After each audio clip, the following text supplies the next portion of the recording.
Who were you when this picture was taken? Oh, 30-something, 40-something. This is beautiful. Yeah. You have a very scholarly apartment. Very scholarly. It's easy to put down something. Okay. Sure.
Oh, you're gonna. He's gonna give me some time.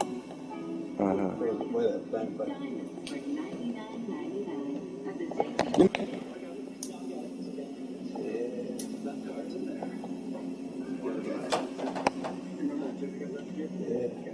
I just put this, as usually this is together, I just start to change it and get in the book together.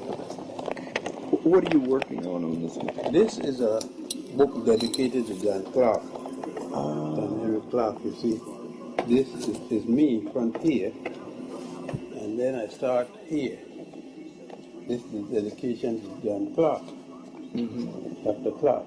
We gave our dedication to Dr. John Henrik Bobo Clarke as he makes a great and mighty work.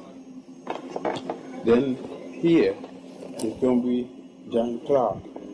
It's all John Clarke. Dr. Dignitaries and local unveil John Clarke. And this is John Clarke. About him, the new street. The street naming to John Clarke. The Wrangler and his wife and everything. John Clarke. This is the town meeting they have for John Clarke. And it ends. the dedication to John Clarke. Then I start the book. It's a book of African history and the different aspects of African history. This will cover the cases, John Clarke, and different things that happened and all. But this book is dedicated to John Clarke. Can I?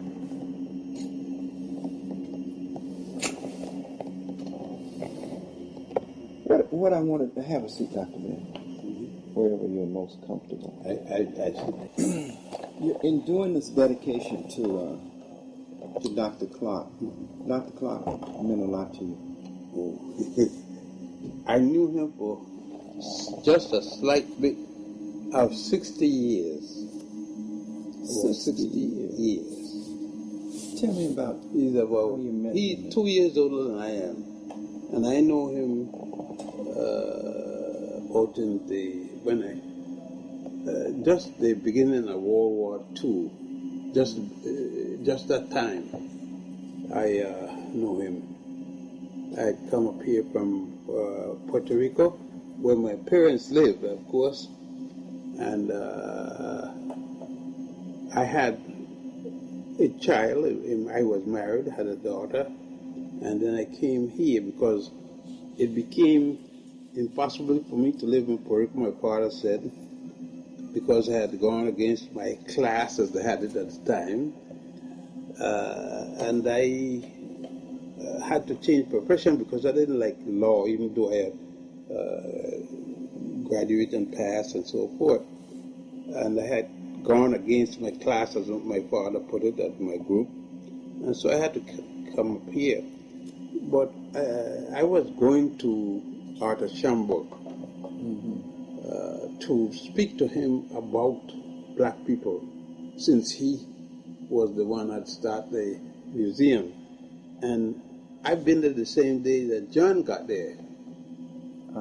And John asked Arthur, Dr. Schomburg, what about our enemies? Who is our enemies? Who we are? And Arthur told us, go back and read what your enemy are. Who are your enemies? What they did to you. Then come back and ask the same question again. What is the history of the African people? And that we were both told to come back in 2 weeks. We've been back the same time in 2 weeks, and Arthur started to tell us about ourselves. And he had given us enough to start us back in research. Books we didn't know existed. Right there in the library. The library being, we used to see the old building, not the one in the corner. The one in the corner is a new building. But right, the second building used to be, the library was in the back. Yes. And the Schomburg library was in the front. You had to go in the front and the second floor to go over to the first floor of the next library. I forget that library name is County College Library. And that began the friendship. John eventually was to go towards the Marxist side. And I couldn't do that. I was Garveyite. As a kid from home, I had seen Morris Davis, Aviso Campo, and all these men are nationalists of those places, the islands. And I had heard about Garvey long ago, so that I came here a Garveyite, which was contrary to my father's position. Even though my father was when people like, he was not a Garveyite. I was the Garveyite. Contrary to what my father mother wanted me to be. Your father wanted you to be a lawyer. Well, he wanted me not only to be a lawyer like himself, but he wanted my political ideas to be non-political. To hold no political view. But to the contrary, I was building a political, because I was living not in luxury, but I was living. I could eat. My father both and my mother both professional. I could eat daily, but I had seen the fangito. What's the fangito? In Puerto Rico, this is the worst thing you could see, where people live in desperation. People eating for garbage, for different, for eating what they could get. When the U.S. Marines and the U.S. Navy had a base there in Puerto Rico, and people would go down to the dump, the Navy dump, and wash bones and wash the bone and eat. People were desperate. People was dropped dead in those days. I had lived through that. When I go into high school, I was lucky that I had one sister. She is up in Grand Rapids, Michigan. She's up to about 20 years older than myself. And speaking.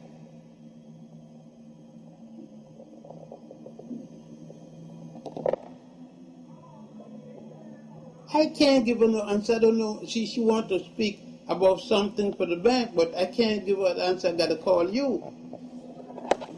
So you had lived through that poverty. Yes, I had seen the poverty. Puerto Rico was nothing but poverty, rich and poor, not rich and in that. The middle class Puerto Rico, you couldn't tell them from the rich, because they shop the same place, they buy food the same place. They did everything the same place. And then you had the poor. You had no middle class, hardly any middle class. And I had come and I experienced my youth in Puerto Rico and in the U.S. Virgin Islands in such a youth. How old were you when you came here to America? 20. I came in the carousel. The carousel was a dredge.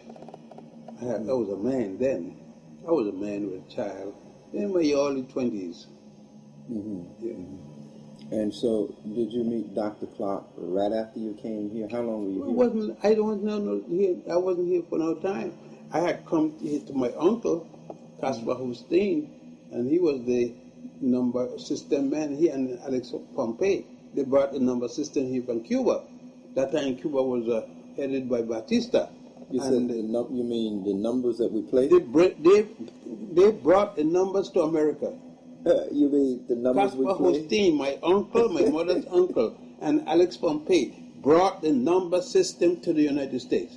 And then they got Madame Walker, and they bankrolled Madame Walker. And they collected the numbers, so that was a big business. They ran the number. The system here, my uncle had a parlor, a gambling parlor right side where the new Schambach is, was my uncle's parlor. He had a number of places, but that was the main parlor. So they did pretty well. Oh, yeah. My uncle didn't work a day. I mean, didn't do no hard work. Right. Especially when they framed him and put him in jail, then he used to work as an apparent doorman at Smallest Paradise. But he wasn't a doorman. He put down that... he was. Talk about Harlem a little bit in those days, and if you can talk about... Well, Harlem as far as the people concerned. It was the whites were moving out. The Jews were in the center of Harlem. The Jews lived in Lenox Avenue, 7th Avenue, Lenox and 7th Avenue, and St. Nicholas Avenue. Then the Irish lived on Amsterdam over, and the Italian lived on 5th Avenue over to the east side. That was, and the blacks were moving in from downtown. The blacks we had lived downtown, mixing with the very poor whites, up to as far as 59th Street, where the Coliseum was. Where the Coliseum was owned by the Catholic Church. And that time they had the row houses there. That's long before the Coliseum. And the black over there and down was Hell's Kitchen. Right. Hell's Kitchen. And live poor whites, mainly Irish. and a handful of Italian, but mostly Irish and blacks. Also, 34th Street, Canal Street. Yeah, all that was down. A little after. From there downtown was you had the poor whites had to live with the poor blacks. Yeah. Now, what was Harlem like? I mean, in terms of Harlem, big time in Harlem was the musicians. They had the big time with the drugs and all the things. They knew what drug was, but they lived at the better class of drugs because only musicians could use drugs, and they were the ones who were living on drugs, not primarily living. The big musicians were living for the most part on drugs. It was a drug culture, but it was a drug culture when the rest of the population didn't know about it, because you had to have money to afford drugs. See, and when the musician could afford it, there was no. They had no big black stars. The Negro League, as it was called at the time, the Negro Leagues had the Negro League, which was a homestead grade and different things that were Pompey owned. Pompey, the Black Yankees, the Pompey, and they had the Cuban Stars and all. Pompey ruled that, and he had a connection. And black people that weren't in the big leagues then. At that time, the Negro League, and that was with buses carrying them from here, different parts of the country, and they live in rooms and houses, guest houses. That was the Harlem that you're talking about. You couldn't make no separation from that unless you had the 138th Street and 37th Street there. By 138th 7th Street go to 144th Street, and between 7th and 8th Avenue there was Travers Row. That's about where John Clarke lived there. That was Travers Row, where those apartments was. So that was where where the affluent black people lived. Yeah. That time there were Negroes, colored folks, and all kind of things. Negroes and colored folks. Then you don't refer to nobody as black in those days. Negroes and colored. Oh yeah, man! You call somebody black, man. You throw a picture on them. You can't talk about being black. You can't call somebody black. You can't call them African. You had to be only the Garveyites. The Garveyites were proud of being black and proud of being African. Nobody else. That's amazing. In other words, when Marcus Garvey came here, the consciousness of black people was like what? Was low.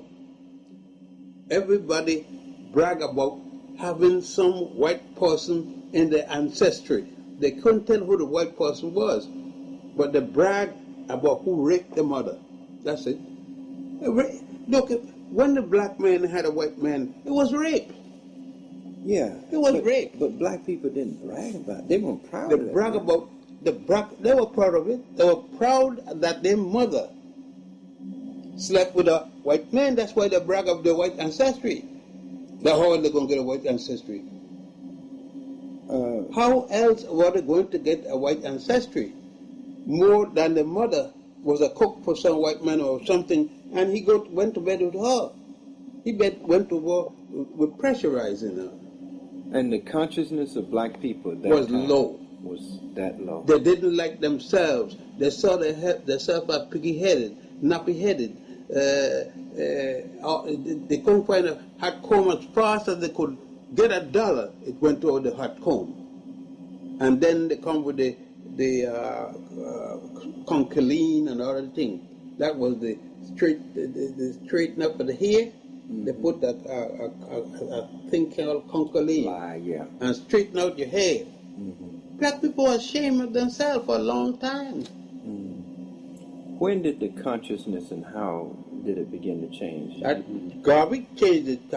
Garvey, before Garvey, but on a very minor scale, was Captain Delaney and others like that had been doing the work that Garvey had talked about. Captain Delaney carried back a number of Africans to Liberia at his expense.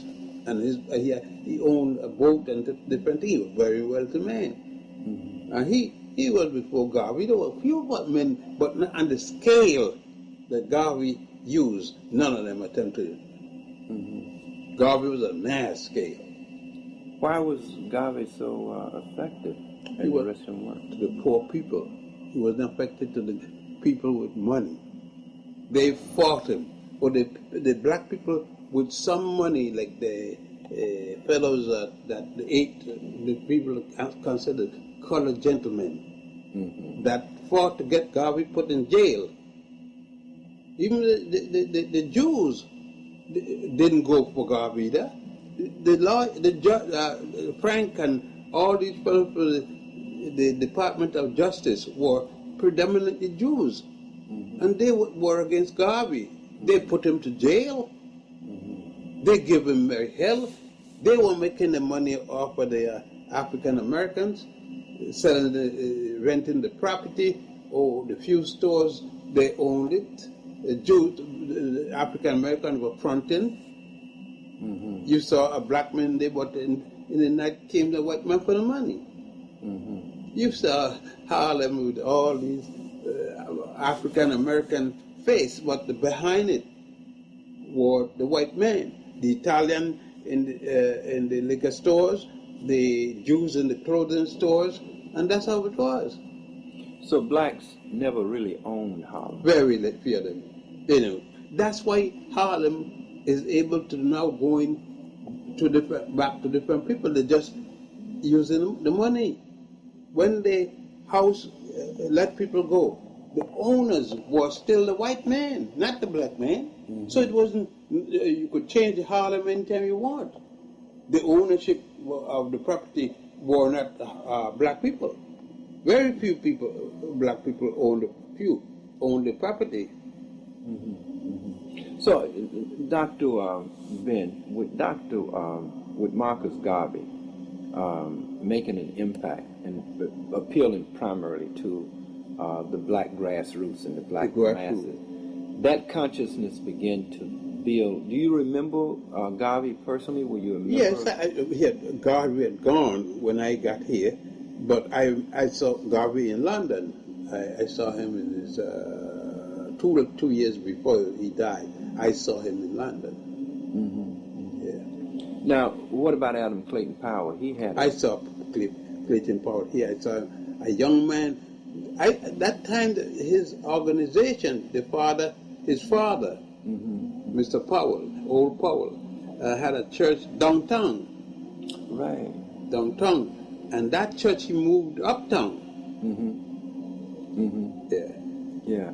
So you and Dr. Clarke began a relationship at the Schungberg. Well, we had a relationship and we met there often, at least twice a month or sometimes once a month. And we couldn't lecture at the Schungberg. Oh no, they had white lecturers. We could go and listen. And when we asked questions, there was always somebody to shut us up. If the questions were too hard for the person responding. And these were Jews, white Jews who came uptown and lectured. We had no power to lecture. They didn't call none of us to lecture. No. We went there and listened. And when we spoke too much, we couldn't. They shut us up. And this was in Harlem. In the black library. It was black to a certain point. Yeah. What kind of man was Dr. Clarke? Dr. Clarke was always a quiet fellow, a quiet thinker, a deep thinker. And he generally didn't have very little outbursts. And if any outburst, it was quiet. And it was restrained. He was a restrained man. I can't say that I was the same. I was a hothead. I couldn't. Things he took, I couldn't. This is a lot of fun. I tell you what, so you said Dr. Clarke was more quiet, more reserved. He was very quiet. He was reserved. and he was able to hold. I'm sure that he had lots of hurts, a lot of things affecting him. That time he was, I think he was married to his first wife then. Long before he become a teacher or anything like that. That was in the 40s, 50s. Yeah. So he had been in the service and was out. He went in the service and came out, and then he married a lady, I can't remember her name. Then he got rid of her. She said she was only interested in wanting to kill him. And he married the children's mother. That's the girl, Regina and Sonny. His daughter and his son. That was the second wife.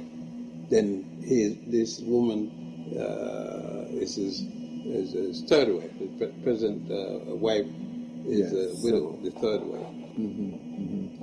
But what kind of impact did you and Dr. Clarke have going back to those early days in Harlem? Well, we had impact with the masses of people, because you must remember, as things went along, it come up to the 60s, I then started to get jobs.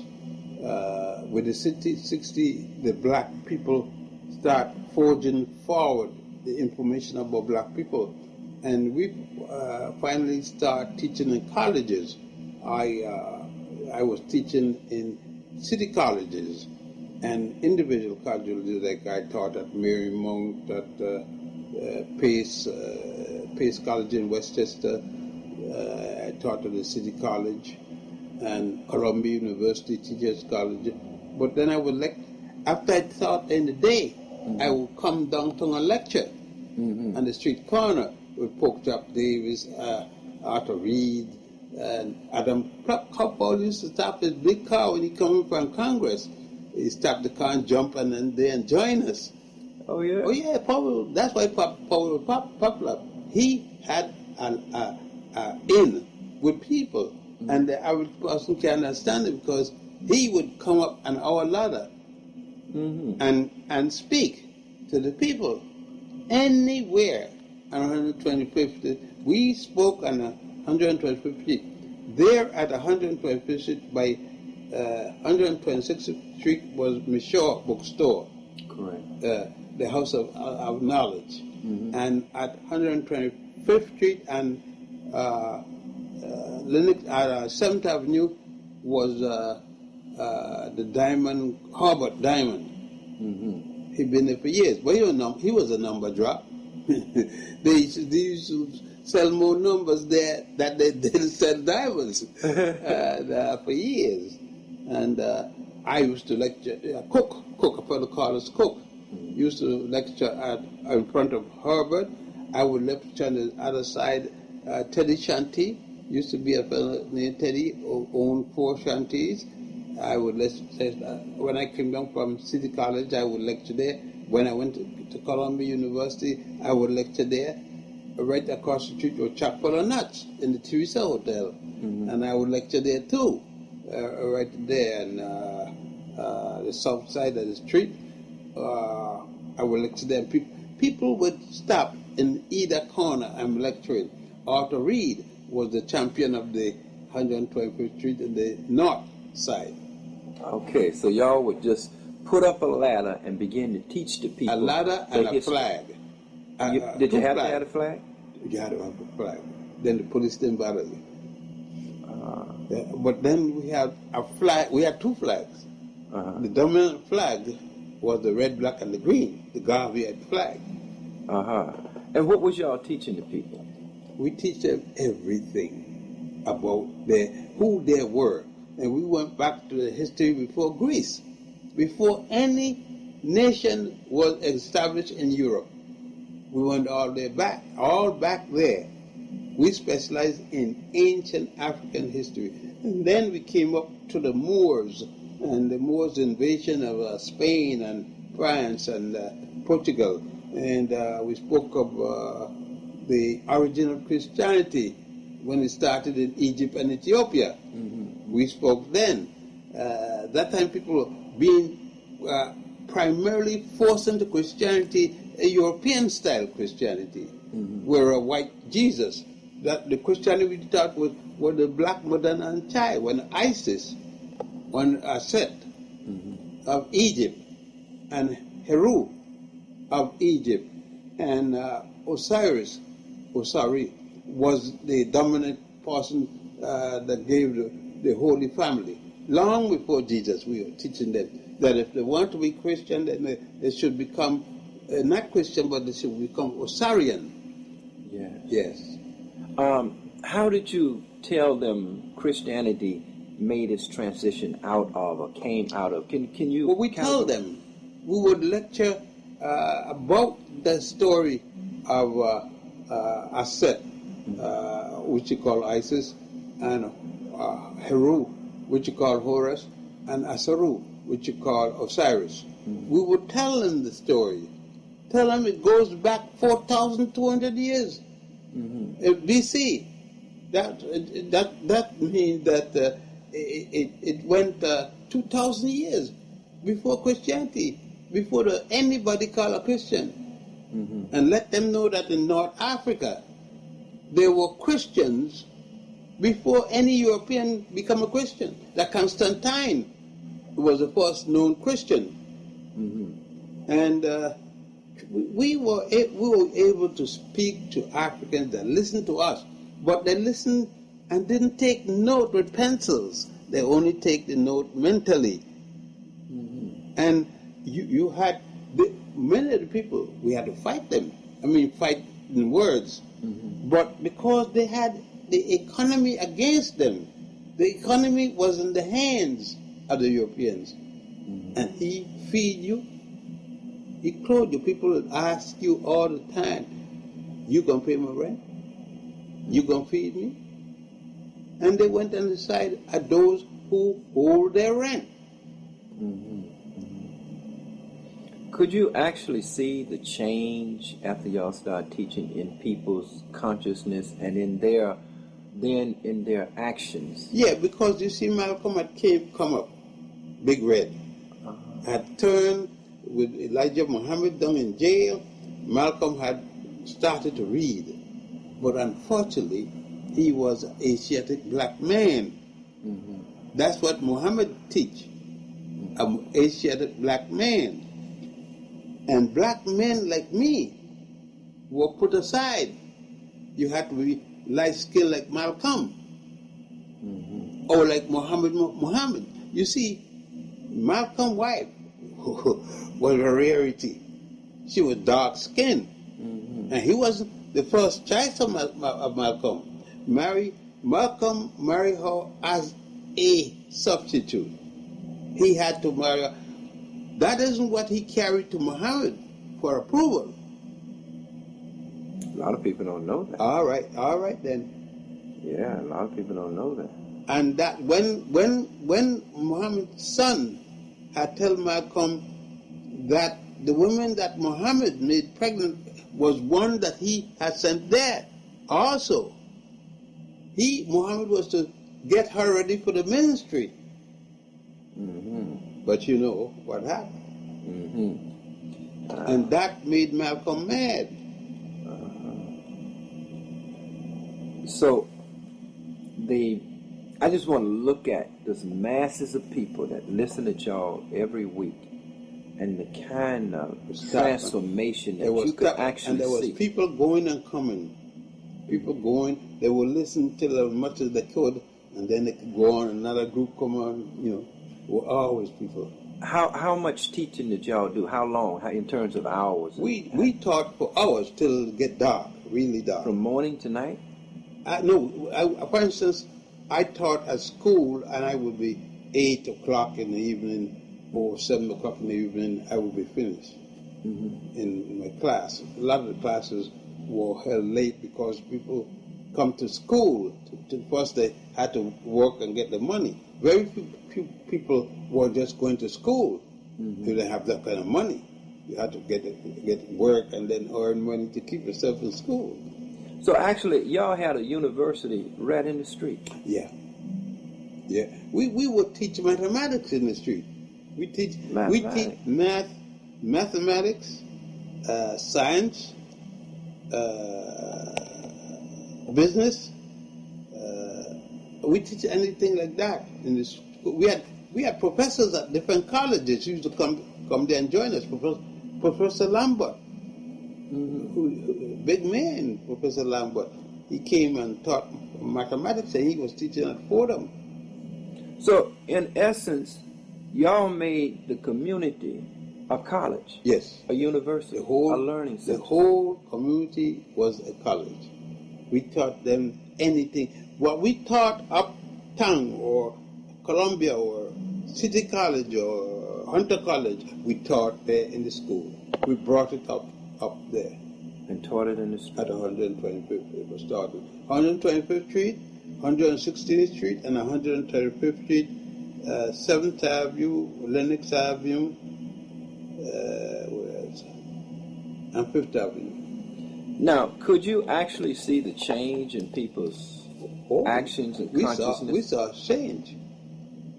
How would you describe it? That's why, you see, I was very anti-minister. You know why? Because the ministers fought us. That's why when I met you, I was so hostile. It wasn't that I had hated ministers, but what ministers used to do to us. You see, every week, the police would be on horses, and the horse would come right on us. The horses they used to put up the horses for a stable where Posner, a fellow named Posner, had started the beauty products, the Concoline. Yeah, right. And that was 127th, 28th Street between 7th and 8th Avenue. The police used to come right there. And the Communist Party was against us. Yeah. The Communist Party would clap when the police come and chase us up the corner. So the police actually would chase y'all off? The police would chase them and lock up. Many of us would go to jail, lock us up in the night and leave us in that, put us out the next morning. Just for teaching? Yes. We were considered rowdy. We were the rowdy upstarts. And the black ministers were against you too? They would ask the police to lock us up. Oh, now I really... The ministry have always been with the police. They have always been with the system. Because they consider us making trouble. And we were always fighting against the church. What was their fears in your mind? Well, number one, we were against the tax. They used to tax the people. The 10% went free to the church. And we were always against that. Because it took the money from the people. And they gave the people back nothing. And they get nothing. You see the ministers go to the bank Monday morning with his big bag, and you see him in the bank every Monday morning. Right? Yeah. And the people had nothing in return more than the shouting. That's it. So the churches were not building schools? Oh, no. In those days, weren't. That came later. That came later. And the school they built was to shout more. To schools and Jesus. What you could tell the children about Jesus in a school, you could tell them a church. Yeah. You make them study about Jesus. And Jesus isn't real. They're not going to see Jesus in a whole lifetime. So what are they going to do with it? You know, that was one of the greatest impacts you had on me when you carried me to Egypt. You told me Jesus wasn't real, and then began to show me how the essence of where it came from. The Nubians were Christians. All the Nubians you see there were Christians. Now they're Nubian because now they're Muslim because the Muslim conquered the Christian and the Muslim control the food, the food, the bread, the clothing, and the housing. That make a change. So the people become whatever the power eventually forced them to become. Yeah. And the people become Christians because of power. the white man controlled the power. You were speaking about the Nubians, of which we went to see, and they were Christians long before. Long before. But are those the same, the Nubians, were those the ancient Egyptians? Yeah, they were the Nubians were part of the ancient Egyptians. And today they are Muslims and Christians. They are Muslims, but predominantly Muslims. A handful of Christians, but predominantly they are now Nubian Muslims. One day They were conquered as a part of Egypt. They were conquered when the other Egyptians were conquered. They were part of Egypt and part of the Nubian government, Nubia. Were Dr. Ben, while we're on this, were the Nubians and the Egyptians one and the same people?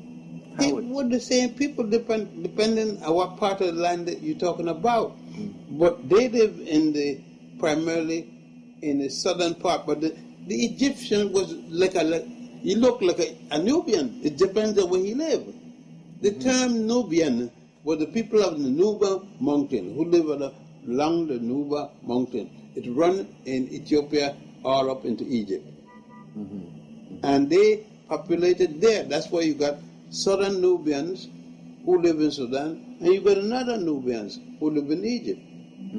You got a whole millions of people that transport back and forth. They come to visit their family in Egypt. Those in Egypt go down to visit their family in Nubia sometimes. Well, you said millions of people, so that Nile was a highly populated area? Yeah, the Nile was the byway for Nubian, Ethiopians, Ugandans. Who else near there? You got the White Nile starts in Uganda, which was Buganda, and what they call I laugh. You got Lake Victoria, and Victoria ain't got no lake, no place in Africa. That's Mwanza Nyanza. So when they tell the lie of Victoria didn't exist. When the people used to carry white people up there to show them where the Nile is.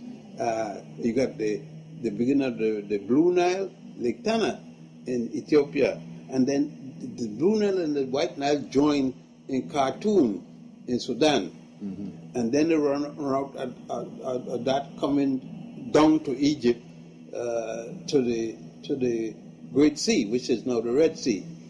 But before that, another body of water, the Atbara River, joined them in Sudan.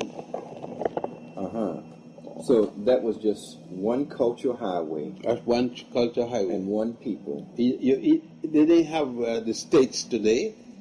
You live in a certain area, but not states like you got today. The Berlin Conference make that nonsense. One of the things that I would like to ask you, because when you look at the value system of ancient Egypt, where the Ten Commandments and all this come from. The Ten Commandments, it came out of the negative confession, 42 laws. The negative confession is way before the Ten Commandments. You don't have a Jew. It was 1675 BC when the Hyksos came to Egypt, and the Hyksos brought a little bit of people hang around called Jews, Haribo or Haribos. Then you hear the name Abraham. They didn't have no Adam and Eve yet. They didn't have no God named Jehovah yet. That little group of people eventually came the Jews. There is no record of them in Egyptian writing. You don't see them in the stones. You don't see them in the paintings. You don't see them anyway when you go to Egypt. That's right. Yeah. Now, Egypt at that time did not have a standing army, and you can see that. They had a standing army. They had an army that they fought their other people. They didn't have a big army, but they had a standing army. It was the army This thing, this nonsense that the Europeans give out that didn't have a standing army. Europeans didn't have a standing army either. They had, since the army, European lived under army. They had to have an army that was already to travel. But the Egyptians had an army, but they added to it when they were going out, having to go to fight other people. But I was just looking at how their value system was so so balanced and so in harmony that it seems that if you have a value system that says that I should not even make another man to be afraid, which is one of the 42 negative confessions. Yes. That's a society that is really open, where people take you in and treat you. Yes, but that was when things are going normal. But when you got time to war, they'll fight you just the same. If you come to fight me, I will fight you. But I wouldn't particularly come out to fight you and you did me nothing. Okay, good. I'm glad you explained that, because I had looked at those negative confessions and looked at the kind of society. It was like a paradise. I mean, according to what their value system was. Don't put more than the thing is. It was a system more formalized, more regulated. Man's behavior was more predictable. Yes. It was very orderly in that sense, but not that there weren't crimes. For instance, the law number 27 of the negative confession. There's a law, I have not gone to bed with my kind. A man speaking that he have not committed sodomy. Right. I have not committed sodomy. To have a law against sodomy, somebody had committed, so much so that they felt it had to be in the law that govern the country. A law against, number 27 is a law against sodomy. So they really looked at and studied the principles which would bring about balance, harmony, and peace. Which would regulate the society, yes. And then those became the guiding principles for a nation. They became the law of the deity. And the deity was both female and male. You had goddess and you had gods. How did they become the law of the deity? How do you The 42 negative confessions. They were said, but you said it to Ma'at. You said it to Ma'at, but it's to the God. It went to God. You said it before Ma'at, but Ma'at represented the god and goddess, the deities. Then did the priests and pharaohs and were they subject to the same law as the people? Yeah. They were. Yeah, you had. They were subject to the 42 negative confession. Everybody was subject to the negative confession. That the Pharaoh said that when he died. But how could you keep him accountable? You couldn't dethrone the Pharaoh. You're looking for the law to make sense. Law don't make sense. Law is the belief of men. You see, men didn't always worship gods and goddesses. Yeah. Or man worshiped his ancestors before that. The Egyptians too? Yeah. You worship the dead people. When they died, it give you more reason why you honor them. You didn't have to be dead to be a god or goddess. You were alive when you be. And some people, then you carry your power with you. But because many men were gods and goddesses in their lifetime. Was Osiris a real person? Osiris was the governor of An. An today is called Cairo. Where Egypt, you see where Egypt, you go to outside of Egypt, you got An, the city of An, the city of the sun. Osiris was governor up there. So he was a real person. He was supposed to be a real person that turned to a god. Why did they make him? How did that happen? Maybe just. It is a part of the theology. Okay, but he must have did something in his life that. Yeah, because he acted in justice. He was an honest man. You got justice when you went to his court. Okay. What about Isis? Was she? Isis was his wife, Aset. Oh, okay. So they modeled. She was his sister too. So they modeled their deities According after to them, those people. real people. Yes, because Aset, who you call Isis, is Asheru's sister, and she's also the sister of Set, the bad god. Osiris was the good god, Asheru, and Set was the bad god because he did bad things. Equivalent to what you call the devil today. And he was historically supposed to have been a real person too. A real was a family. A real person that did bad things. So this was a family. Yeah. Asheru, they were sisters. Didn't you know that Asheru and Nephthys and Aset were sisters? Osiris and Set were brothers. They were a foursome, four people who were brothers and sisters to the all four.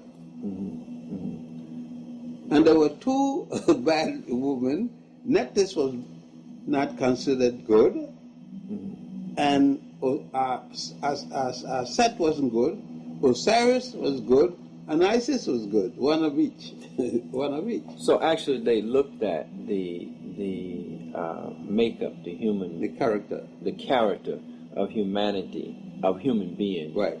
and they then projected that in terms of. And they put that out. Yeah. That became God, and gods and the laws and everything started from them. Yeah. And then they could see how to balance that. But in terms of ancestor worship, was there a kind of a uniform culture throughout Africa? Yeah, you honor the ancestors become the gods and goddesses Throughout all of Africa. Yeah, all of Africa. So, Ancestor worship is normal. You're gonna love your grandmother, you're gonna love your grandfather, you love your great grandmother, your great grandfather. Naturally, you're gonna love them. They're the people who give birth to you. You're gonna love the people who give birth to you. Always. Your grandfather go big shot. So Egypt was not that different from the rest of Africa. No, it was just more pronounced. It's where you got the writing. Egypt is different because the fact that you got the first writing. Egypt and Ethiopia, there is where you get the first writing. They record it. Anybody else before that is a belief. Before writing is belief. Writing make facts. You could record events. Right. I could tell you what a man said 300 years before. I don't live it. But the man write it down. Writing start facts. Now, one other thing that all these European historians try to project in terms of removing the institution of writing from Egypt and putting it in Sumer and Mesopotamia and all that. But wasn't they that can just... talk it, but it can't produce anything to support it. Well, now they say they got the cuneiform, and The dots, they said these dots mean this. They said so. But the evidence, they can't produce. But when you take up Egyptian writing, you could see writing, actual shapes. It has writing. Don't have to be that, and this. All they know. Many people say that that they believe that these things were created anyway and planted over there, and they not. That's right, because only lately they couldn't produce a language. a complete language, whereas in Egypt you had a complete language. You had a writing for the priest who wrote the theological writing, and eventually you had a writing for the masses. They corresponded to each other. So The intellectual mass, no. So The all average man couldn't read, you know. They had the ignorant poor people couldn't read. Reading and writing was a craft for the intellectuals, and you could get your child, if you were poor, given to be a priest, and he could learn. He got 40 years of study to make a priest. What did they study? Engineering, science, law, everything that I had at the time. The That's why laws it took of 40 nature, years. astronomy. It took 40 years because he had to memorize these things. Memory. Somebody asked me, why you could lecture with all those dates and so? I said, because I was taught to memorize. I was taught to remember what I read. Yes.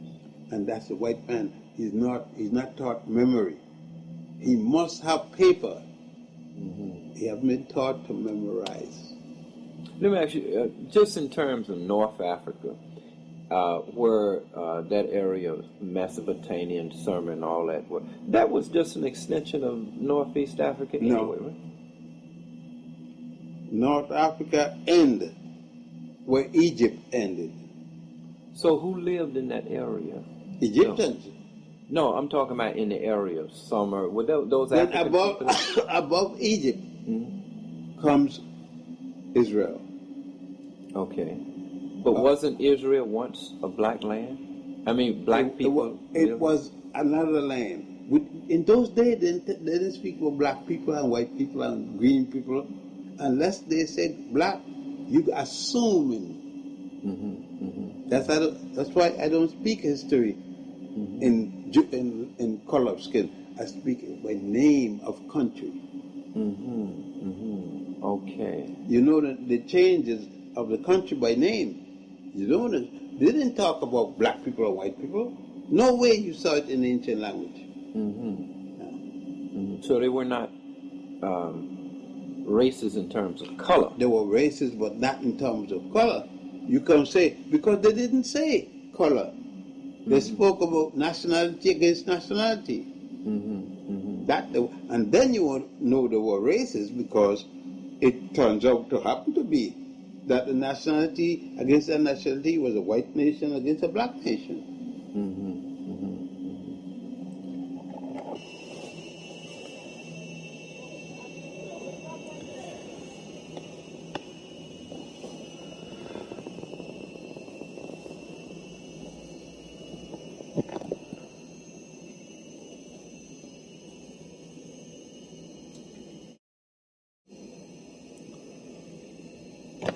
These are the reasons. These are the reasons that they gave you the doctorate Right. here. Hold that for a minute. Just let me get a picture of you with your doctorate degree.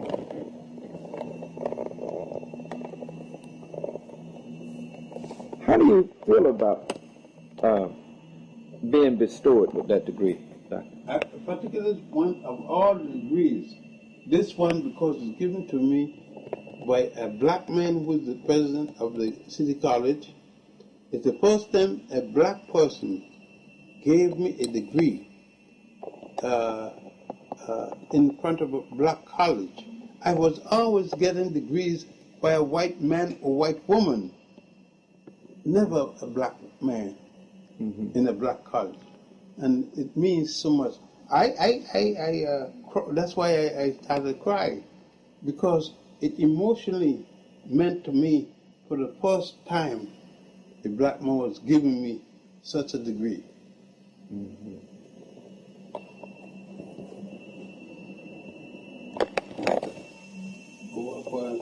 Whereas from 90, given the time, they give of my life, see?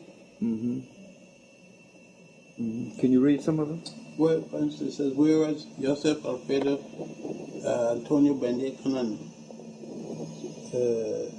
He did his early education in public schools of Brazil, South America, United States, Virgin Islands, St. Croix, and Puerto Rico, and earned a Bachelor of Science degree, Civil Engineering from the College of Engineering and Agriculture at the University of Puerto Rico, San German. 1935, Master of Science and Architectural degree, Cambridge University, England in 1937. His first PhD in Cultural Anthropology, Universidad de Havana, Cuba, 1940, and a PhD in Moorish History from the University of Barcelona in Spain, 1941, and the LLB from La Salle University in Extension in Chicago, Illinois, 1954. Whereas before immigrating to the United States in 1945, Yosef Ben Jochannan was out in 1939 by his father to study in Egypt and served briefly as a assistant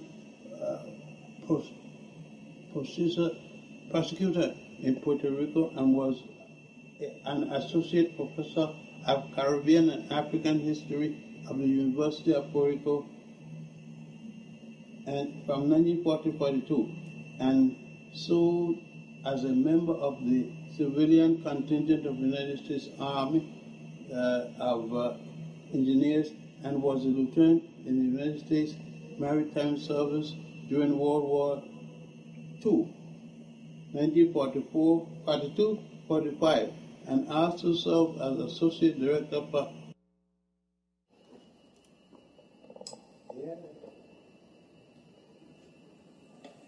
You know what I was thinking about, Doc? I was thinking about the first time you went to Egypt. What it must have been like. What was your impression? You were a civil engineer, right? Yeah, but I was.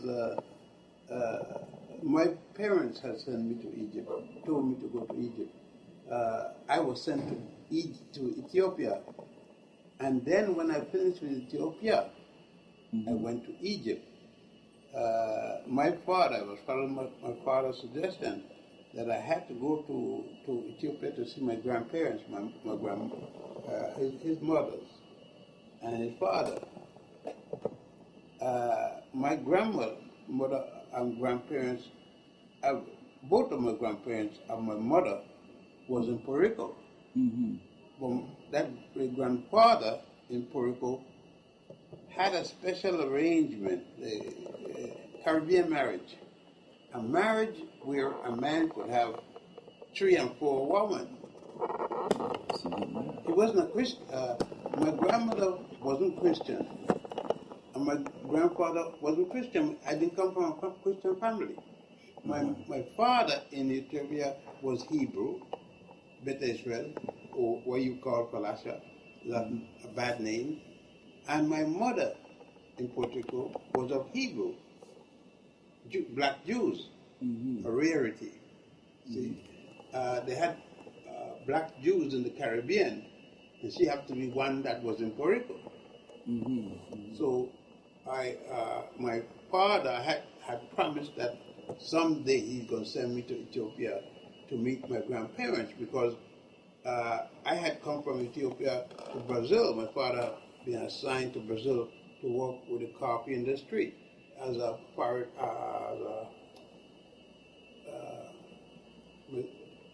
consulate from the Ethiopian government. The Ethiopian government was then headed by the Jasu, not by Selassie. But Jasu parents had daddy was the emperor. The Joshua was the emperor that in the battle of in 1986. What I'm talking about? With the attack. 1986. And he left his son, that the Joshua's son, with his daughter Zadito. And Selassie was supposed to be taking care of them. Selassie was just a cousin. Selassie murdered the just mother, or poisoned her. He arranged for the overthrow of the Jasu, but Jasu, when Jasu married a non-Christian woman, married a Hebrew woman, and he was marrying a woman of each religion to keep peace in the country. Mm-hmm. Selassie then overthrew him on that basis. He and Abuna Johannes. Mm-hmm. That was 1924. And ordered that all men who were working for the Jasu head would go. So my father, if he realized if he was out of a job, and if he go home, he will be killed. So she and my mother ran to Cuba. They could get to Cuba. Then my mother made arrangement to get them in Puerto Rico because she was a Puerto Rican. She was born in Puerto Rico. He met her in Spain. Thus, my uncle or brother make arrangement for them. And my uncle brother was also a lawyer. Mm-hmm. And he make arrangement to my father to practice. And they saw my family move from Cuba to Puerto Rico. My mother, my father, myself. My mother was could do anything, she's a Puerto Rican citizen. Mm-hmm. But my father had to work, and in so doing, he went to the Virgin Islands, Santa Cruz, where Puerto Ricans were living both in Puerto Rico and in the Virgin Islands, a handful in Puerto Rico. And there, my father settled down, would come to Puerto Rico and again to practice. Hello?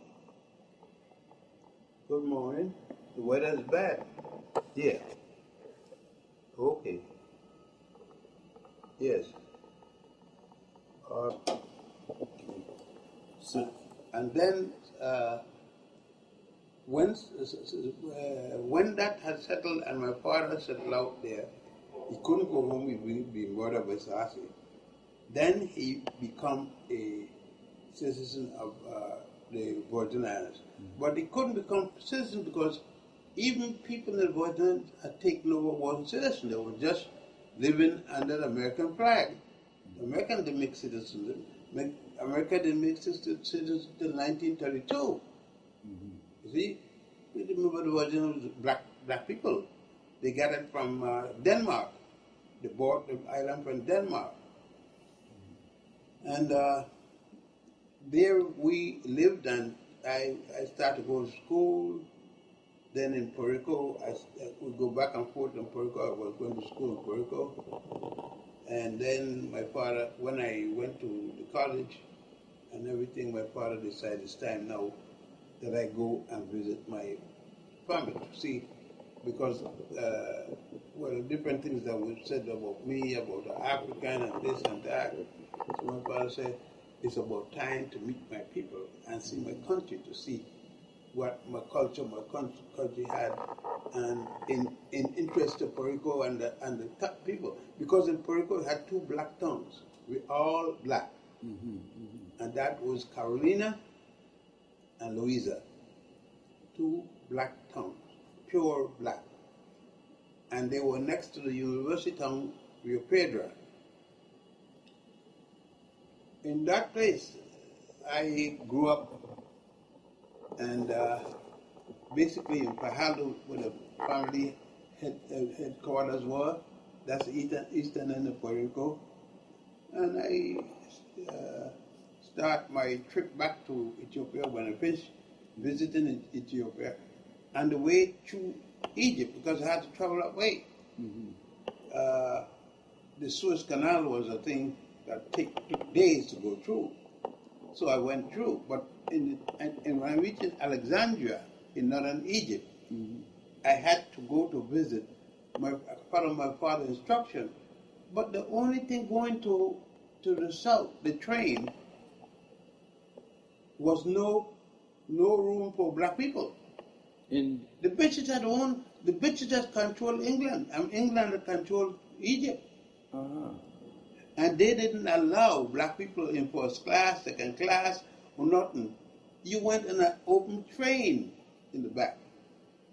It was Third that class prejudice? train. It was so I prejudiced. don't give a damn if a father was the captain or the emperor or the who of what country.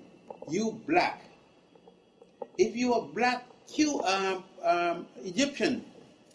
If you are Egyptian, period. If you are Egyptian white as snow, you can go first class. It was English first, other European second, white Egyptian third, black Egyptian fourth. Boy, we have really been through something. Oh, don't care where you go in the world, it'll come in a black-white issue. Because in the Pacific, they had a black bird. It was equivalent to the slave trade. They called it the black bird. So you said to a fellow from the Pacific, he would say to you, I never had a slavery here. You said you had a black bird. You say, yeah. I said the same thing. Different name. What was the black bird? The black bird was slavery. And that was in the Pacific. They call it black bird. Instead of calling it slavery, they call it the black bird.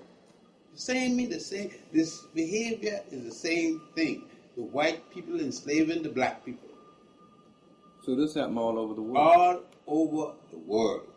That's why I laugh when people are saying they didn't have slavery in the Pacific. They had slavery, but they call it the black bird. In another country, they call it another name. But it was still the same practice. So, Doc, when you went to Egypt and you couldn't ride first class, how did you get around? Run the open third class train. Uh-huh. And it was open third class. But Egypt was hot. Yes. That the only thing I had to worry about is occasional rain. And since it was in the summer, it was all right to ride down. And I rode down. And what did you see? Trees, little houses, and different things. Oh, you didn't see the temples and things then? No, that time was in Egypt. You can't go. There ain't no such thing as a tourist that's black. There ain't no such thing as a tourist that's Arab. And the Arab had done captured in 640. But the Egyptian was captured by the English. So when did you first start to see these temples? Well, arrangement, I had to see the temples and the place. So I make arrangement to go south, and I didn't have enough money to pay. Well, so I pay and work, pay a little, pay, and as you go. And I got down south the best way I could, and I got south, but I got as far as one. Then I start my trip on a donkey. Tell me about that. I mean, where'd you go? You start to ride a donkey wherever they're going. You go with the Englishmen. It was an Englishman good enough, and his students from Cambridge. Then you didn't get a degree in Egyptology. You are Egyptologist. You work with an Egyptologist, a man who was known as an Egyptologist, and you study with him. When he say you finish, you finish. But I couldn't study with him. But the best I got to be a porter with him. I asked to be a student, but I couldn't. No. He said, Snow White. Snow White, we don't have a name for you, Snow White. That's what he called me all through my experience with him, Snow White. I couldn't protest because it was like protesting up to what? All through I went through the years that it took that was trained in learning Egyptology, learning everything. Hearing on the side, I was a porter, servant to everybody. To make fire, make this, make that, run water, run all the errands they need. When I got to learn, little, I listened. I listened to what they were learning. Mm-hmm. And when they studied this and that, I followed. And so I learned.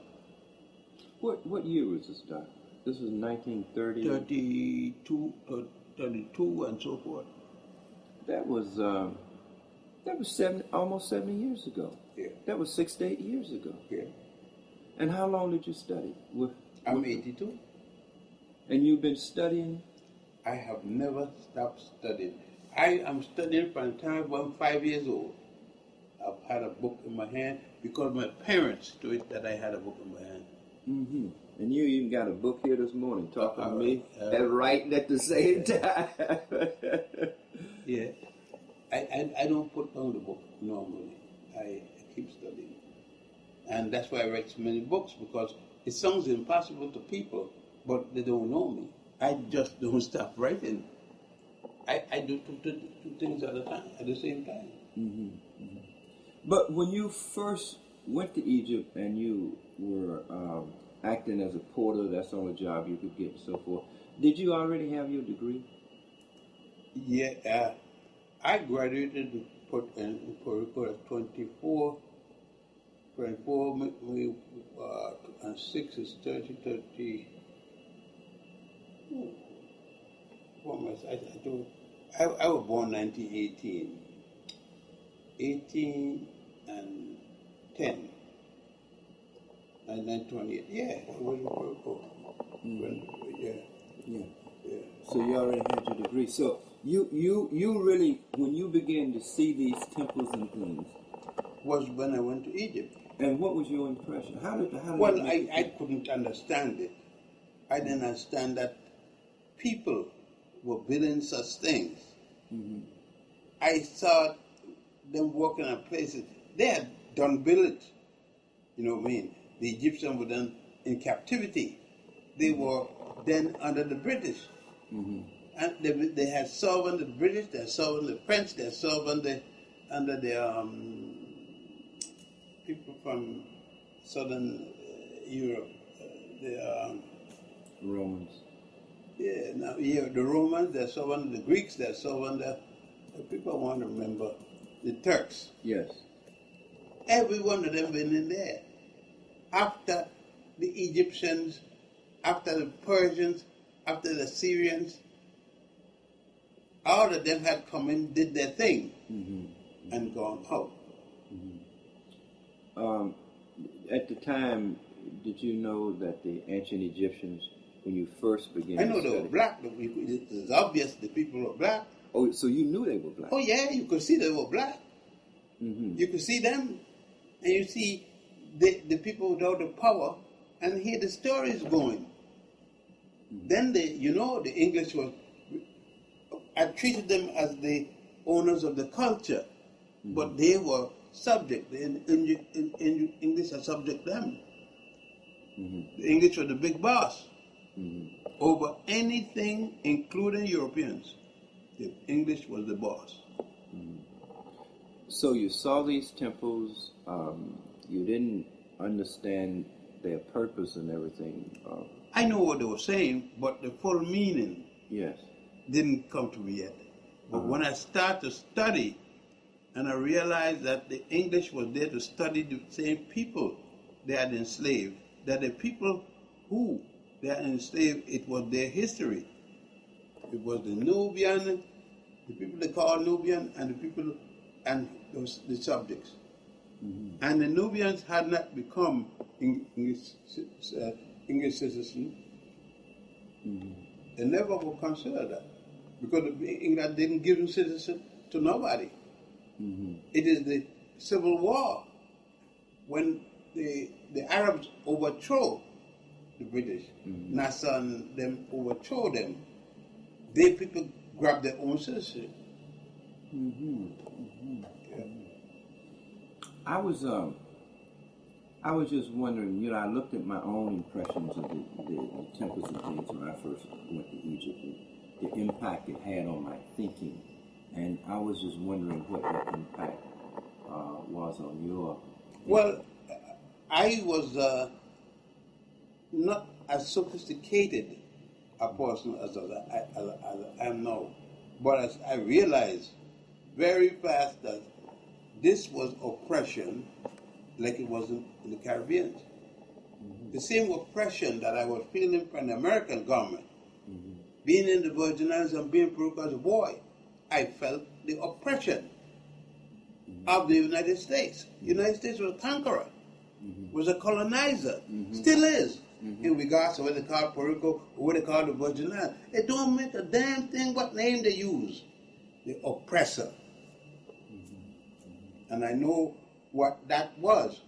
And I saw it in a harder stage in Egypt. So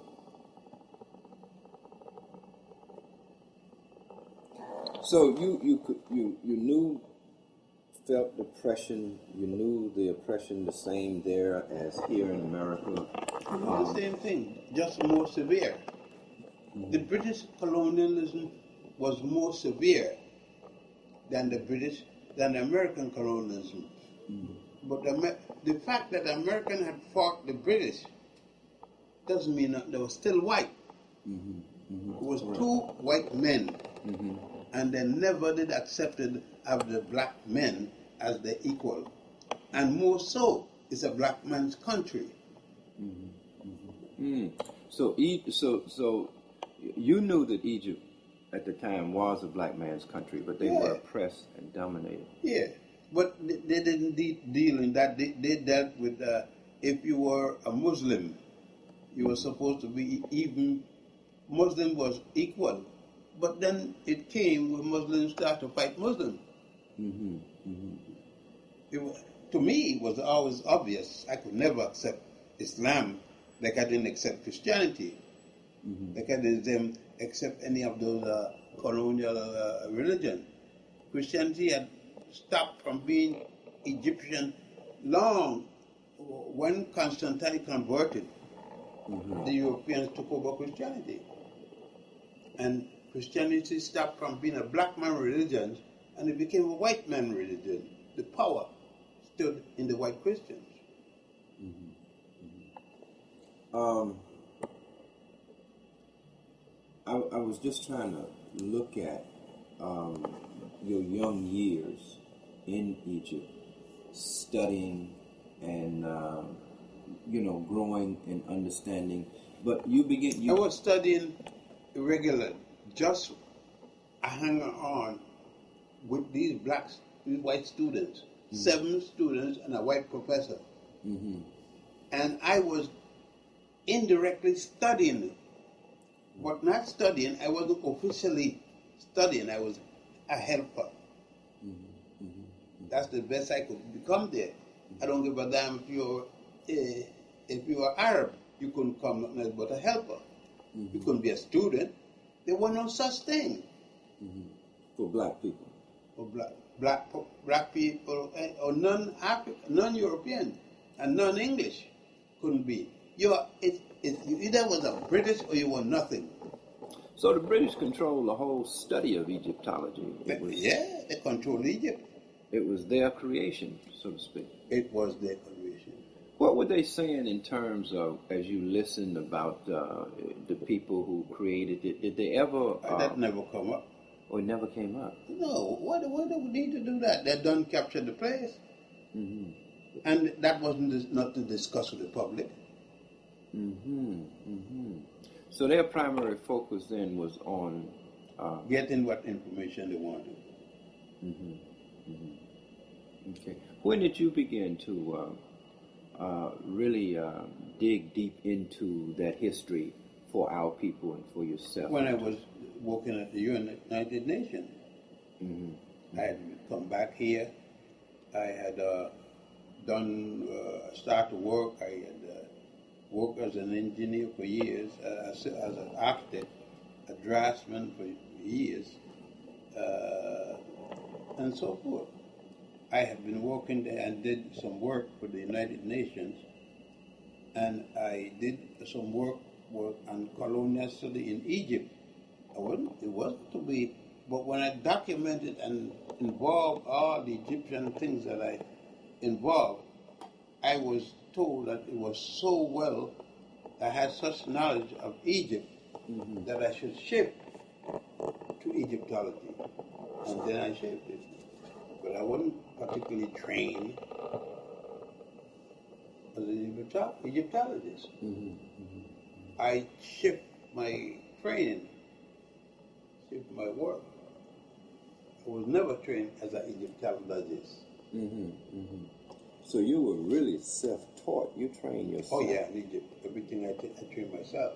And everything you could get your hand on relative to Egypt, you Egypt, begin I to read. study. I read. And then going to the temples and... Then that going to the temples, accidentally I went with the men, with good enough, this Englishman and his students. Where they went, I went, but as a secondary issue, and I learned everything as a secondary person.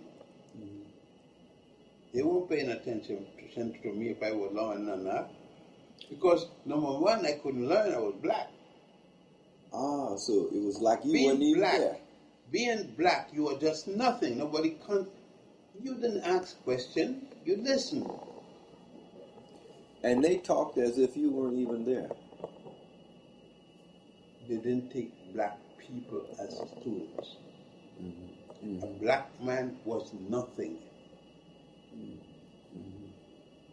How did that make you feel, Doc, realizing that they... Just like the slave felt. I didn't feel no different than the slave in America felt. I was under the same condition. I learned because I had to learn, not because people were teaching me. You know, that brings me to a point. A lot of people say to me, why you spend so much time going back, you know, in the history and all that, man? We've been getting our ass kicked today. Going back, studying all that history and going all back to Africa and Because Egypt, that ain't going to help us. What do you say to It people means like no that? person. I don't discuss it with that person. I just listen to him. He's got a different function at me. He got no pride in being black. He gave up his pride long ago. I didn't give up mine. I am proud of being black. I am proud of learning everything that black people did. What is the benefits you think that we occur mastering our history? Being a better, mastering my history make me more knowledgeable of myself, better of myself. I'm more of a man. I'm a whole man. The more I know myself, the better it is for me. If nobody else, just for me, I'm satisfied. Nobody. It got to mean nobody. I don't beg nobody to feel proud of my history. If they don't feel proud of my history, it's okay. It isn't my history. Learning my history is independent and nobody else. If you don't want to learn, you don't want to learn it. I am not asking you. I'm not mad with you because you don't want to learn it. Can we be free as a people without a knowledge of our history? Yeah, well, no. But you naturally don't need freedom. You got to know yourself to need freedom for yourself. And you can't ask for freedom if you don't know yourself.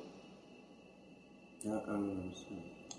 You don't know you are locked up if you don't know yourself.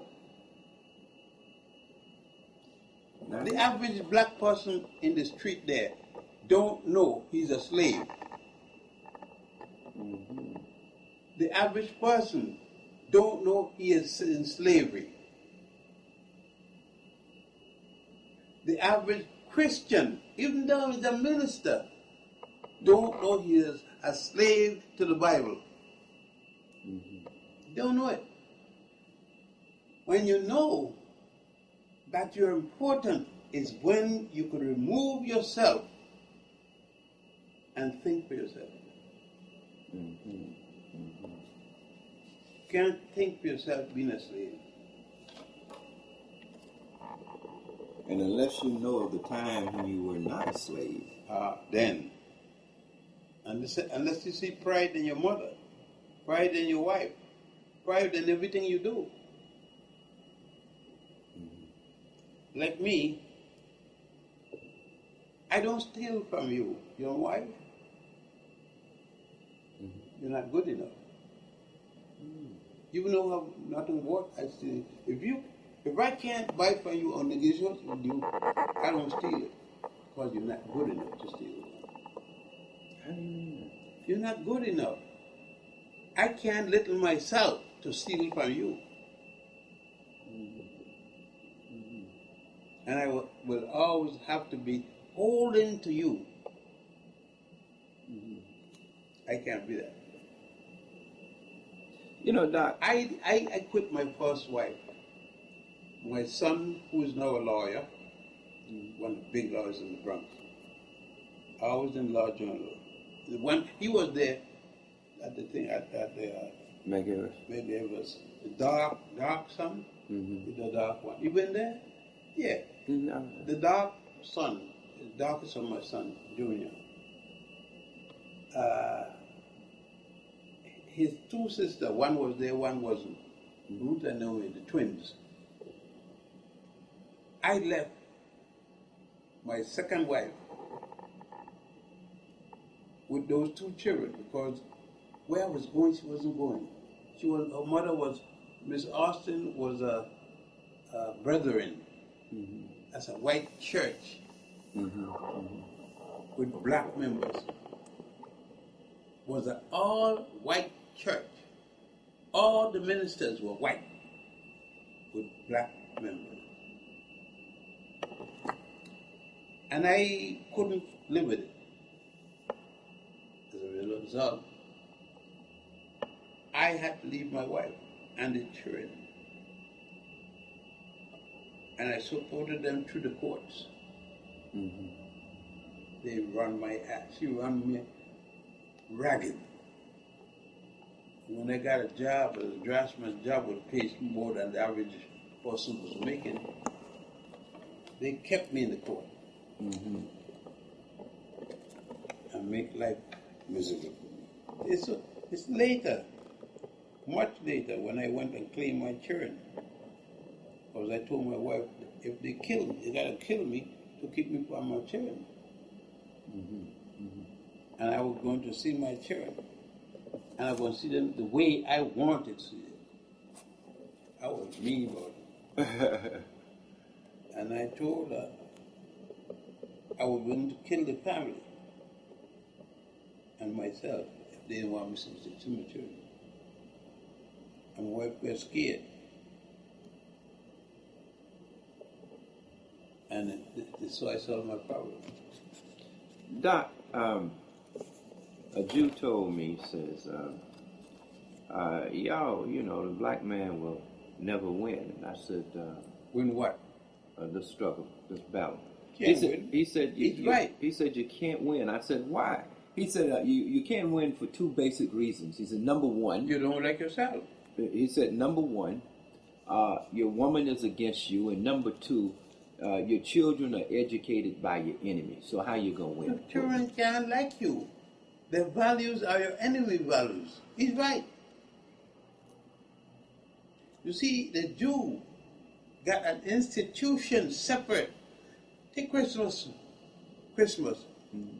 The Jews aren't taught Christmas.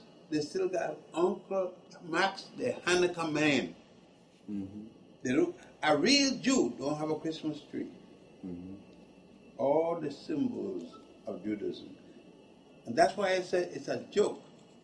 When they had the Jewish guy running for vice president and the Orthodox Jew, he had to, the very high days, couldn't be there. He had to go to the synagogue. Mm-hmm. It was a joke. Mm-hmm. Mm-hmm. They couldn't let go in. You're right. Couldn't win. You're right. You're absolutely right. I see Malcolm down here on this picture, where you are now. We was out at 22 yesterday.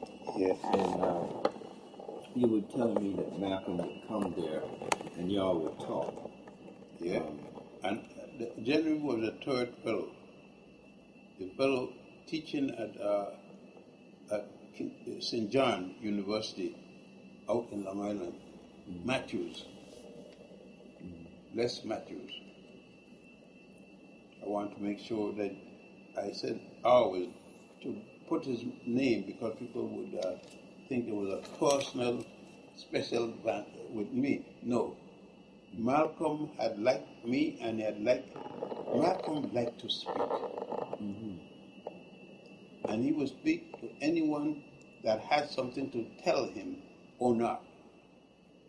It just so happened at the stage he had reached in, he didn't speak nonsense because everybody who was speaking to him had something to say.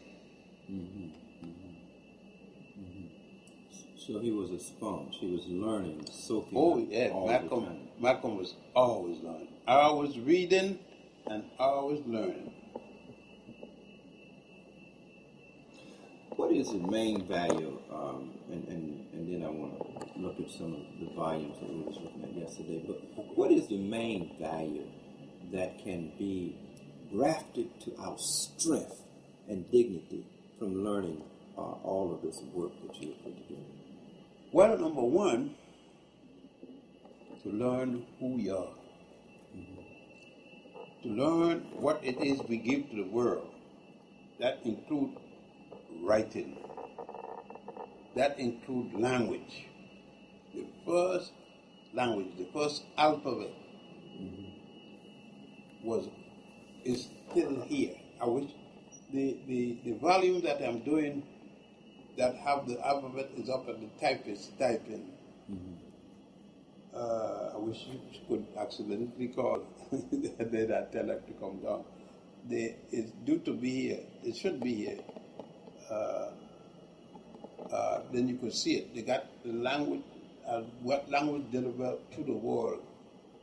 Chinese, everything. Everybody's language is right on two plates. And they developed language. We developed the first house out of masonry material, stone houses, the pyramid. We developed that shape. There's 101 pyramids in Egypt and 44 in Sudan. We had a set of laws, basic laws from a god and goddess, from the deities, which man couldn't violate. We had the first regulated acts of society which were not transferable, which man was not allowed to change, came from God and goddesses, came from the deity. And then we believe in a hereafter. There was a life after you die. That was the big thing. We were the first to come up with a belief, a theory. I don't know any man who knew a God, so I know he didn't get it from God. But he said it came from God. His belief, his belief. Is there anything out here today that we are looking at, are involved in terms of civilization, government, law, architecture, religion? No, we start on the platform established for Egyptians and Ethiopians, but we are gone far from anything. There is nobody I know who practiced that. Even the Egyptians, well, the Nubian people, they have changed. And today, the position that God took yesterday, money takes today. That's what I was going to ask you. The basis of everything we got today was really laid down. It's money.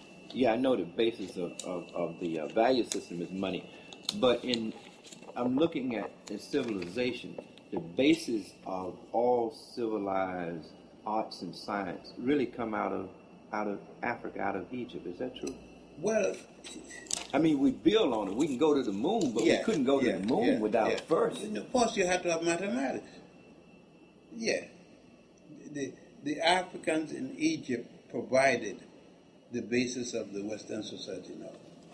The Africans started what is today called Western civilization. I got a book called African Origin, Mother of Western Civilization. And you also have a book, and you've done lectures on the African origin of Western religion. And Western religion. Right. Yeah. So Africa is the foundation. Oh yeah, Africa is the foundation of Western thought. There is no Western thought unless that the Greek brought to them, and they brought to them from Egypt. Mm-hmm.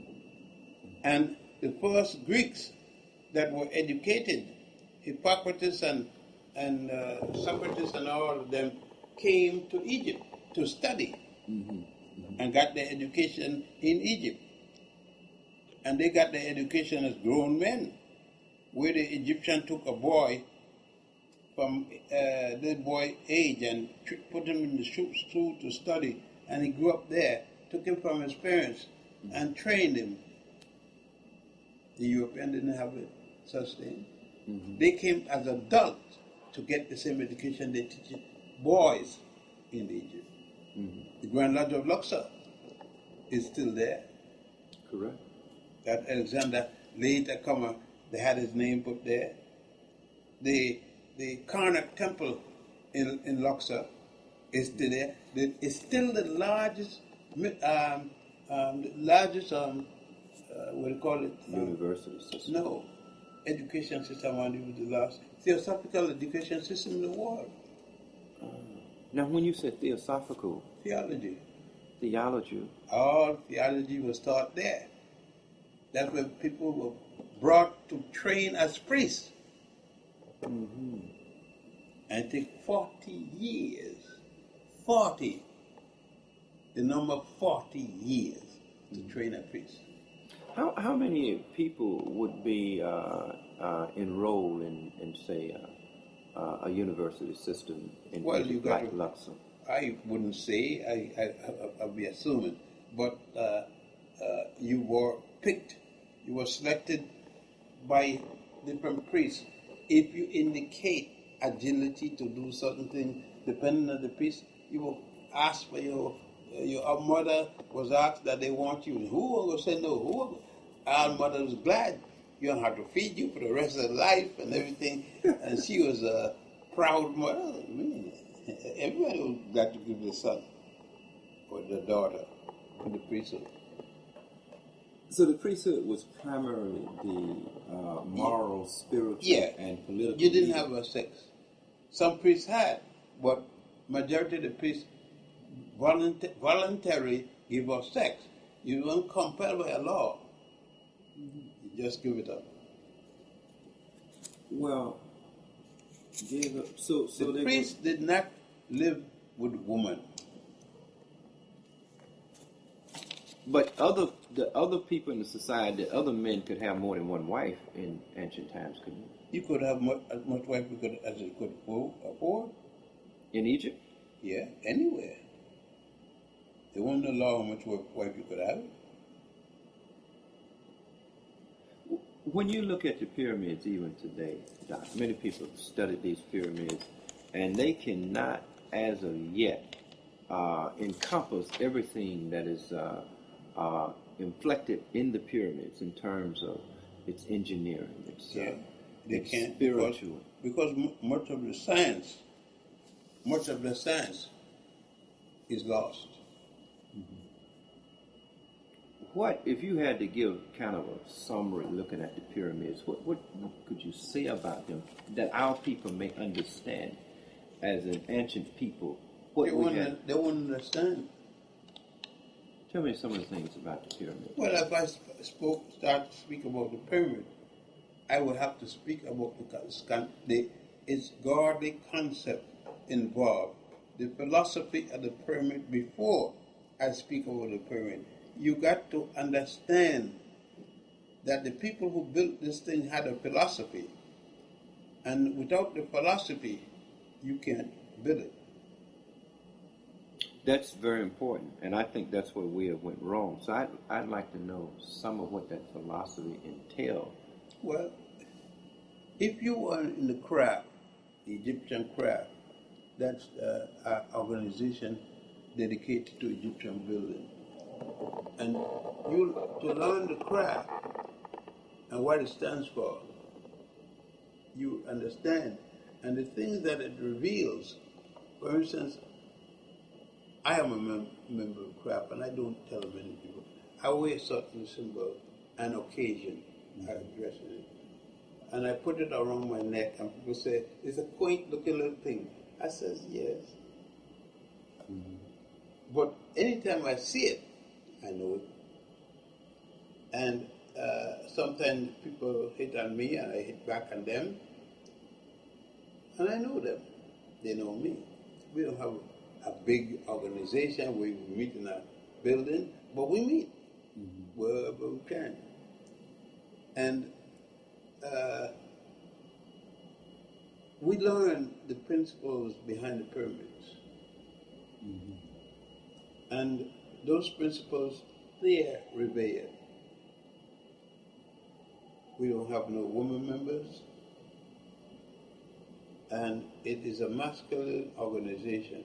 Because we didn't have women because women were the mother of our children. Mm-hmm. And the women never worked. Mm-hmm. Women didn't go out to work. That's Western. Women stayed home and studied, never worked. Mm-hmm. Mm-hmm. And she still don't work in Egyptian man family life. I never figure my wife working. So my salary, the income we live in, is never based on the woman. Mm-hmm. That philosophy, that purpose for the building of the pyramids, can you talk a little bit about those principles in terms of things that we need to understand today that would help us structure our lives? Well, one thing you know, you could never have a child. You will never have a child without a woman. That's true. And therefore you know, for a man to go with anything to have a child, it could never be another man. Mm-hmm. For a woman to have a child, it could never be another woman. Mm-hmm. That's the only way you have a unique family. You can't duplicate it. It must be a father and a mother. Mm-hmm. From that you start. The woman never go out the house to work. You are bound to support her with whatever ability you got. And you must respect her as such. From there on, we start with that as a foundation. That's the beginning. If you don't start with that, forget it.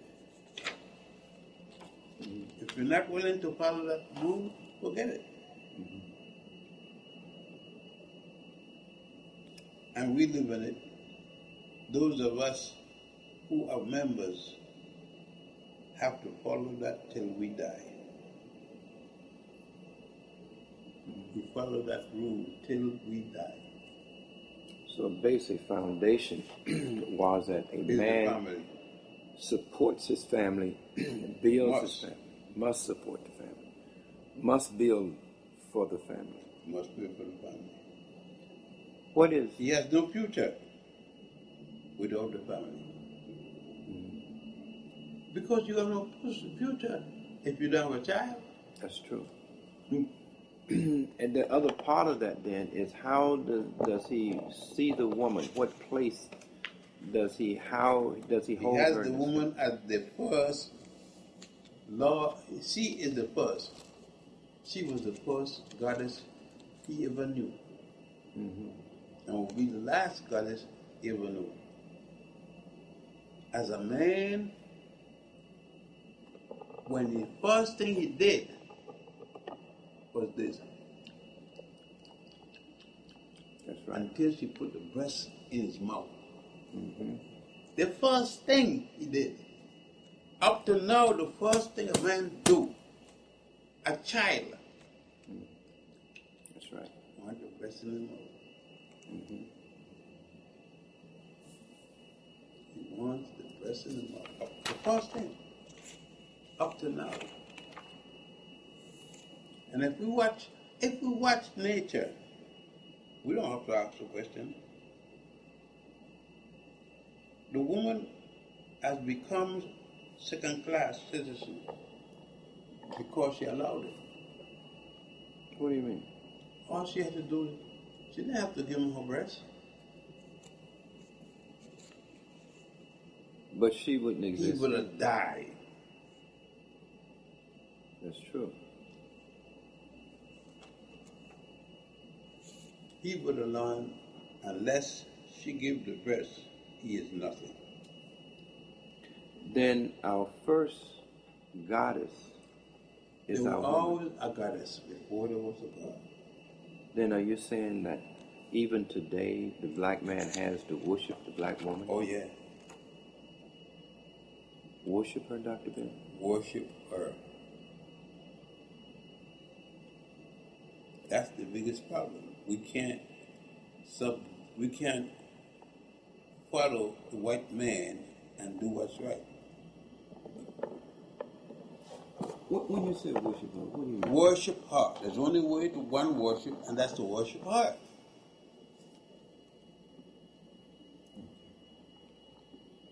So we have family. I'm just going to paraphrase it. We are to take care of that black woman in every way and respect her. In every way. See, you can guarantee if you fall sick, she's going to take care of you. You can't guarantee a man going to take care of a woman when she falls sick. The woman takes care of her family. It's in her nature. But that is an assumption that the woman is acting out of her black self. I say the woman, and I'm not qualifying it, the woman. Mm-hmm. Ma'at. Laws of Ma'at. What were those laws? And why did they make them feminine? The 42 laws of Ma'at. Number 27, I have never permitted sodomy. Mm-hmm. Mm-hmm. Mm-hmm. That's a big law. I'm going to read all of those laws Yeah. into this interview because when you look at them, what you have is the foundation for harmony, Yes, balance, yes. love. Everything. Is there. But those laws are very difficult to adhere by. They're not difficult. Difficult to those who don't want to adhere to them. Mm. If you want to adhere to them, they're not difficult. Mm. But you got to make them your value. See, anything that you have to do becomes difficult when you don't want to adhere to them. That's true. All right. Yeah. That's true. If you don't want to adhere to them, they are difficult because you're fighting against your will. Yeah. And if your will is not to do right, then you are in problems. You always got something else behind your mind. You can't bring the body in submission to your will that wants to go somewhere else. All right. Now, so we have you've given us really, Doc, two very basic values and principles for the black man to reestablish a control over his family, and that is treat his woman correctly, provide for her. I go to Al Sharpton as many Saturdays as I can. Mm-hmm. Generally, when I have free time and I unique. I just have time I could go there and enjoy myself. I don't send much a wave and that's it. I have nothing to say. And I listen. And sometime in the sermon, Cathy is going to sing. And Cathy don't say nothing during the service. But when she sings, I shout and everybody is listening. And Cathy run the place. She run the meeting with her voice because of her voice. Cathy knows what she got. And she don't say a thing. But she keeps all shouting. And he keeps Cathy going. He will go everywhere. But he comes, he asks, how is Cathy? First thing you find out, how is Cathy?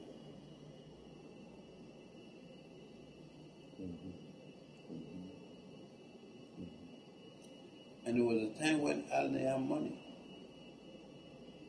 And the money that Cathy saved from singing used to keep the family going.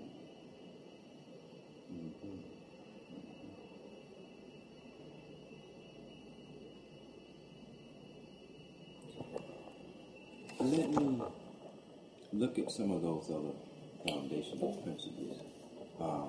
I'm centering around the pyramid because I think you are absolutely right. If we don't understand the philosophy of why these temples and structures were built, then we can't. They won't mean nothing. You can go there and look at them all day long, and they're just great buildings. And when you finish, if you want to know, read those books. See the pyramid text and the coffin text? They're all there. Those cost thousands of dollars. The pyramid text and the coffin text. Those books cost thousands of dollars. I bought those books some 50 years, 60 years ago for hundreds of dollars. And now you can't get them. Nobody will print them. They're too big.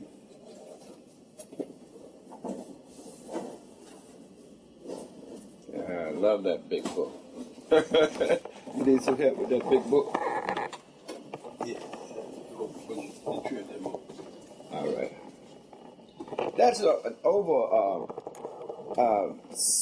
How long have you been working on this? This? Yeah, how long have you been working on it? I put 5 years working there.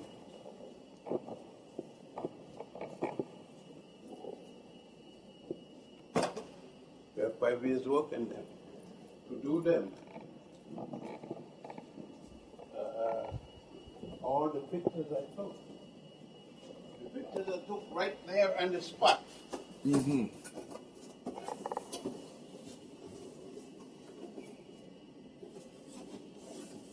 So these 3 volumes really is kind of a compilation of the temples. I took them on the spot.